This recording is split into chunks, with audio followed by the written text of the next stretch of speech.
Сетку хостелаў адкрыюць у Мінску да чэмпіянату свету па хакею ў 2014 годзе. Звычайна ў такіх месцах спыняецца моладзь, іх прываблівае цана. Ноччу міні-гатэлі ў сярэднім абыходзіцца ў 10 евро. Ці будуць хостелы карыстацца папулярнасцю ў гасцей сталіцы, высвятляла Антаніна Станкевич. Танна и добра. Литерально так у двух словах можно вызначить концепцию хостелов. Новый вид бизнесу у сферы послуг нарешті з'явився и у нашей краине. Владимир и Сергей, засновальники одного з таких готелей у Мінску, додають ще одно слово – весело. Звичайно, у хостелах спиняются люди молодые и креативные.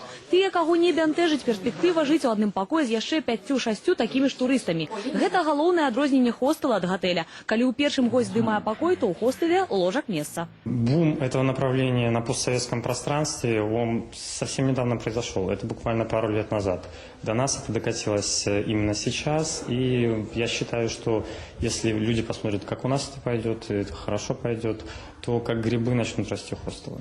Упэўнены ў гэтым і Дмітрый Несцяровіч, галоўны і пакуль што адзіны канкурэнт, уладальнік другога хостела ў сталіцы. Крэатыўную бізнес-ідэю пазычыў у сябра з Санкт-Петербурга. У паўночнай сталіцы России колькасць хостелаў пераваліла за 100. У адрозненне ад сваіх канкурэнтаў робіць стаўку не толькі на моладзь, але і на тых, хто прыязджае ў нашу сталіцу ў камандзіроўкі. Дарослыя людзі таксама зацікаўлены ў тым, каб эканоміць грошы на гатэлі. Минск как бы деловой город, приезжает очень много командировочных, поэтому это тоже удобно для них размещение, потому что не все могут позволить себе, скажем, останавливаться в гостиницах, а тут хорошее, удобное размещение, тем более бесплатный интернет, чай, кофе, поэтому им будет удобно и хорошо разместиться вот именно в хостелах.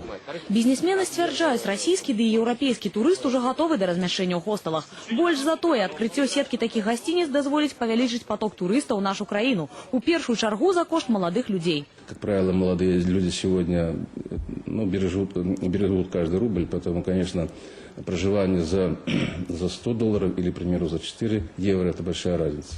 Поэтому я думаю, что за этим есть будущее. Я, на самом деле, езжу только по хостелам. То есть, и это была причина, почему приехал в Беларусь. Потому что хостел – это определенный круг общения, который ты не найдешь никогда в официальной гостинице.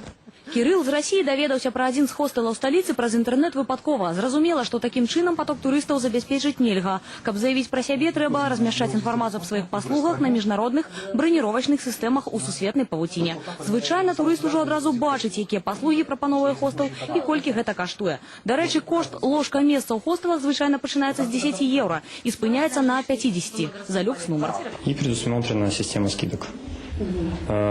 Но если человек будет брать до 30 дней, то скидка будет порядка 40%. Пакуль што ў 2-мільённым Мінску ўсяго 2 хостелы, але плануецца, што да 2014 года іх колькасць значна вырасце. Пад арганізацыю такіх гасцініц плануюць выдзеліць памяшканні ва ўсіх раёнах горада. Прычым гарадскія ўлады робяць стаўку не на знешніх інвестараў, а на беларускіх бізнесменаў.